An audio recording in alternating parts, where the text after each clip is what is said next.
के एक योद्धा को देखते हैं जो सैट फ्लूट नाम के एक कबीले का सदस्य था और यहाँ पर यांग उनके दुश्मन कबीले के मास्टर को मारने आया होता है। पहले तो यांग दुश्मन कबीले के योद्धाओं को एक ही बार में मार डालता है। इसके बाद उस कबीले के मास्टर को भी बड़ी आसानी से मार डालता है। तभी यांग को यहाँ पर दुश्मन कबीले के मास्टर की एक छोटी सी बच्ची दिखती है जिसे यांग मारने का सोचता है, लेकिन उस बच्ची की खूबसूरत स्माइल देखकर वह उसे मार नहीं पाता। अब क्योंकि यांग के दिल में इतनी भी नफरत नहीं थी कि वह छोटी सी बच्ची को मार डाले, इसीलिए वह उस बच्ची को लेकर वहाँ से जाने लगता है। पर यांग जानता था कि उसके अपने कबीले के योद्धा उस बच्चे को मार डालेंगे क्योंकि वह दुश्मन कबीले के मास्टर की बच्ची थी। लेकिन जैसे ही वह कुछ दूर जाता है तो वहाँ पर उसके अपने कबीले के योद्धा उस बच्ची को मारने की कोशिश करते हैं, लेकिन यांग उस छोटी सी बच्ची को बचाने के लिए खुद के कबीले के लोगों की जान लेनी पड़ती है। फिर वह अपने कबीले के सभी योद्धाओं को एक एक करके मार डालता है और वहाँ से निकलकर वह अमेरिका के एक छोटे से शहर लॉर्ड में एक पुराने दोस्त स्माइल के पास जाने के लिए निकल पड़ता है। फिर कुछ दिनों बाद वह लॉर्ड शहर में पहुँच जाता है जहाँ पर आधे से भी ज्यादा मकानें टूटी हुई थी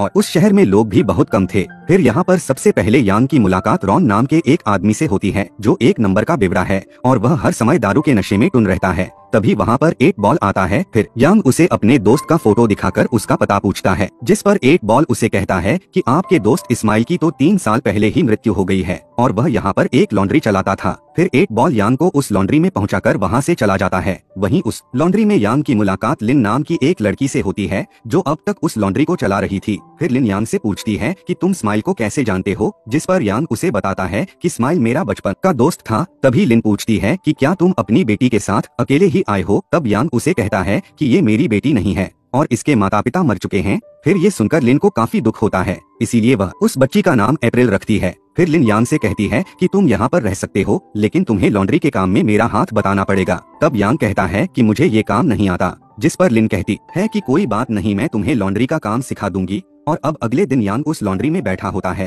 फिर तभी यहाँ पर कुछ लड़के आकर उसको कपड़े धोने के लिए देते हैं और साथ ही उसका काफी मजाक भी उड़ाते हैं, लेकिन उनको ऐसा करते देख 8 बॉल वहाँ आकर उनको वहाँ से भगा देता है और यांग को खाना खिलाने के लिए अपने साथ ले जाता है। इसी दौरान यांग लिन को निशानेबाजी की प्रैक्टिस करते हुए देखता है और फिर वह सभी खाना खाने के लिए आगे बढ़ते हैं। और अब ऐसे ही यांग खुद को धीरे धीरे यहाँ के माहौल के हिसाब से खुद को ढालने लगता है। वह लिन को लॉन्ड्री के काम में मदद करता है और उन लोगों के साथ खेलता कूदता है और साथ ही इस बंजर रेगिस्तानी जमीन पर फूलों का बगीचा भी बनाने लगता है, जिसमें सभी लोग उसकी मदद भी करते हैं। और कुछ महीनों बाद उस बगीचे में बहुत सारे फूल भी उग जाते हैं। वहीं पर सभी लोग उस छोटी बच्ची अप्रैल को बहुत प्यार करते हैं और यहाँ पर रहते हुए यांग को समझ में आ जाता है कि किसी भी चीज को मिटाना बहुत आसान होता है, लेकिन वही इस चीज को बनाने में बहुत ज्यादा मेहनत और काफी समय लगता है। फिर एक दिन जब यांग 8 बॉल के साथ पत्ते खेल रहा था, तभी वह लिन को 1 साल के बच्चे की कब्र पर फूल चढ़ाते हुए देखता है, जिससे वह 8 बॉल से पूछता है कि वह किसकी कब्र पर फूल चढ़ा रही है। जिससे 8 बॉल उसे लिन के बारे में बताता है कि लिन जब 16 साल की थी तब कर्नल नाम का एक डाकू अपनी गैंग के साथ इस शहर में घुसकर लोगों को लूटता और मारता था। उस डाकू की एक सबसे गंदी हरकत ये थी कि वह शहर में जितनी भी लड़कियां होती थी उनको एक कतार में खड़ा करके उनके दांत चेक करता था और जिस लड़की की दांत साफ सुथरे और पूरे 32 होते थे उसके साथ वह जबरदस्ती करता था। और 8 बॉल बताता है कि उस दिन कर्नल ने अपनी प्यास बुझाने के लिए लिन को चुना था। वहीं लिन के माता पिता और उसके छोटे भाई को कर्नल के लोगों ने पकड़ रखा था। अब जब लिन को कर्नल के पास ले जाया जाता है तब मौका पाकर लिन वहीं पर पक रहे गर्म तेल को कर्नल के मुंह पर फेंक कर वहाँ से भागने लगती है। फिर इस हरकत से कर्नल आग बबूला हो जाता है और भागती हुई लिन पर गोली मारकर उसे नीचे गिरा देता है, जिससे लिन के फादर उसके पास भागते हैं, लेकिन तभी कर्नल उन्हें शूट करके मार देता है और फिर लिन की माँ और उसके छोटे भाई को भी मार देता है। ये सब लिन की आंखों के सामने ही हो रहा था। उसके बाद कर्नल अपने आदमियों के साथ वहाँ से चला जाता है। फिर उसके जाने के बाद हमने जब लिन और उसके परिवार को दफनाने के लिए गए थे तो लिन की सांसें उस वक्त चल रही थी, जिससे हम उसे घर ले आए और धीरे धीरे वह ठीक हो गई। और तभी से लिन ने ये ठान लिया कि अब वह कर्नल को मारकर अपने परिवार के मौत का बदला लेगी। कुछ देर बाद यांग फिर से देखता है कि लिन निशानेबाजी की प्रैक्टिस कर रही है, लेकिन उसका निशाना टारगेट पर नहीं लग रहा था, जिस वजह से वह निराश हो जाती है और कहती है कि मैं कभी भी एक अच्छी निशानेबाज नहीं बन पाऊंगी। जिस पर यांग उसे निशानेबाजी सिखाने के लिए उसकी आंखों पर पट्टी बांधकर उसके सामने टारगेट बनकर खड़ा हो जाता है और कहता है कि अपनी टारगेट की मामूली से मामूली हरकत को गौर से सुनो और फिर टारगेट पर अटैक करो, जिससे लिन बड़े ही ध्यान से अपने टारगेट यानी यांग पर अटैक करती है।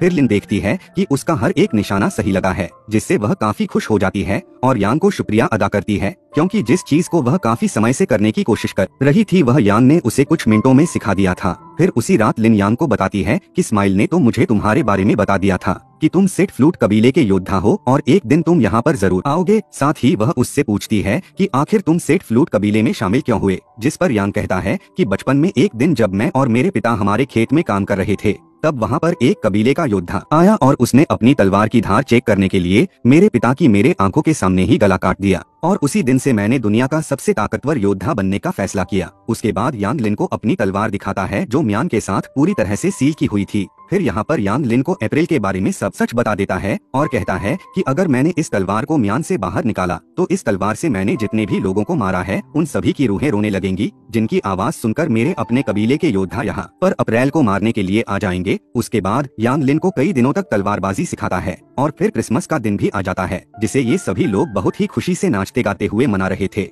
लेकिन तभी कर्नल अपने आदमियों के साथ वहाँ पर आकर उन लोगों पर अत्याचार करने लगता है। फिर वह लोग जोकर बने हुए आदमी के सर पर पानी की बाल्टी रखकर उस बाल्टी पर शूट करते हैं, जिसके बाद कर्नल उसके सर पर एक ड्रिंक का गिलास रख देता है और जैसे ही वह उस गिलास पर शूट करने ही वाला होता है तभी वहाँ रॉन नशे की हालत में आकर पहले उस ड्रिंक को पीता है और फिर कर्नल का मजाक उड़ाने लगता है, जिससे कर्नल को काफी गुस्सा आता है। फिर वह अपने एक आदमी को कहता है कि इसको घोड़े के पीछे बांधकर घसीटते हुए घुमाकर लेकर आओ। उसके बाद कर्नल शहर की सभी लड़कियों को एक कतार में खड़ा करके उनके दांत चेक करने लगता है। इसी दौरान उसे एक औरत की दांत साफ सुथरे और पूरे दिखते हैं, लेकिन वह औरत शादीशुदा थी, इसीलिए कर्नल उसे उसकी पति के साथ ही गोली मारकर मार डालता है। तभी कर्नल की नजर उनकी बेटियों पर पड़ती है। फिर वह अपने आदमियों को कहता है कि इन दोनों को अच्छे से नहला सजाकर मेरे पास लेकर आओ। लेकिन कुछ देर बाद उन दोनों की जगह लिन अच्छे से सज कर कर्नल के पास आती है और जब कर्नल के आदमी वहाँ से चले जाते हैं तब लिन अपना चाकू निकालकर धीरे धीरे कर्नल की तरफ बढ़ने लगती है और जब उसे मारने वाली होती है तो कर्नल पहले ही उस पर गन पॉइंट करके खड़ा होता है। तब कर्नल उसे बताता है कि मैं तेरी सुगंध सूंघ कर ही में समझ गया था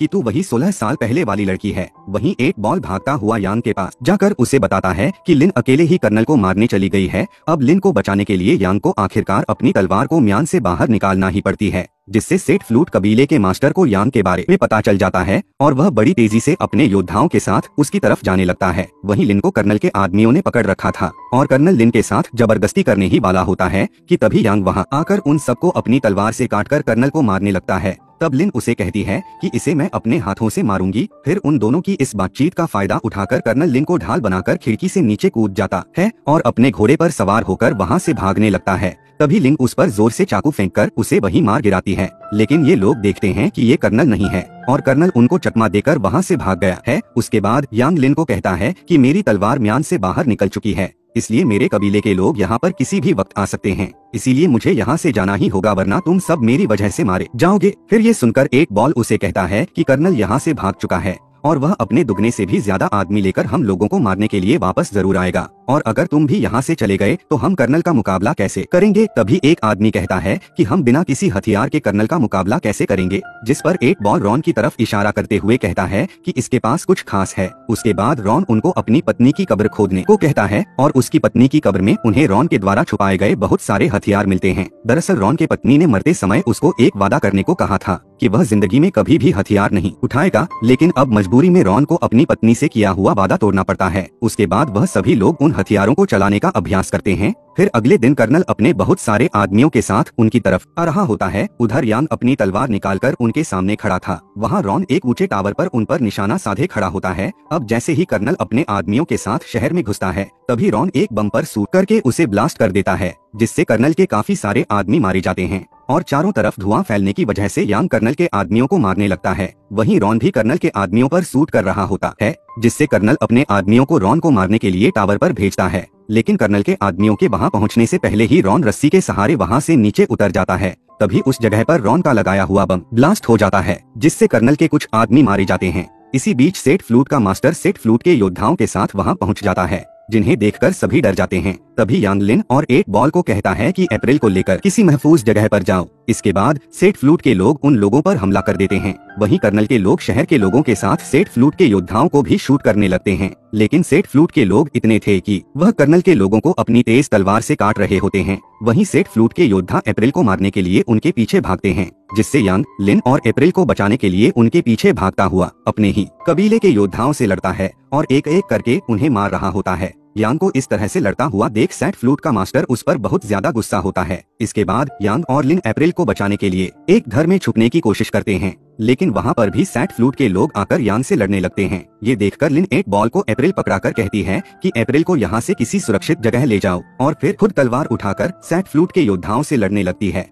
वह दोनों सेट फ्लूट के योद्धाओं को खत्म करके जब बाहर आते हैं तो एक बॉल को घायल देखते हैं। तब एक बॉल उन्हें बताता है कि कर्नल उससे अप्रैल को छीन कर ले गया है, और इतना कहते ही वह दम तोड़ देता है। वहीं दूसरी तरफ कर्नल अप्रैल को लेकर एक घर में घुसकर अपने आदमियों को बाहर उसके सुरक्षा के लिए तैनात कर देता है। फिर कुछ देर बाद यहाँ सबसे पहले सेट फ्लूट के लोग अप्रैल को मारने आते हैं, लेकिन कर्नल के लोग मशीन गन से उन सभी को मार गिराते हैं। इसके कुछ देर बाद यहाँ के सभी लाइट ऑफ हो जाती है। तभी यांग यहाँ पर आकर कर्नल के आदमियों को मार डालता है और रूम में कर्नल के पास जाता है, जहां कर्नल ने अपनी गन अप्रैल पर तान रखा होता है। उसी वक्त कर्नल अप्रैल को शूट कर देता है, लेकिन यांग बहुत ही तेजी से उसकी गन से निकली बुलेट को अपनी तेज तलवार से 2 हिस्सों में काटकर कर्नल से अप्रैल को चुरा लेता है। जिसके बाद यांग लिन को मौका देता है कर्नल को मारने की, जहां पर लिन और कर्नल के बीच लड़ाई होती है। यहाँ पर पहले तो लिन कर्नल के पैर को तलवार से काट देती है, और जब वह नीचे गिर जाता है तो तलवार से उसे मार डालती है। उसके बाद जब वह दोनों रूम से बाहर आते हैं तो उन्हें सामने सेट फ्लूट मास्टर खड़ा दिखता है, जो यांग को कहता है कि तुम्हें इस दुश्मन कबीले के मास्टर की बच्ची को अपने हाथों से मारना होगा।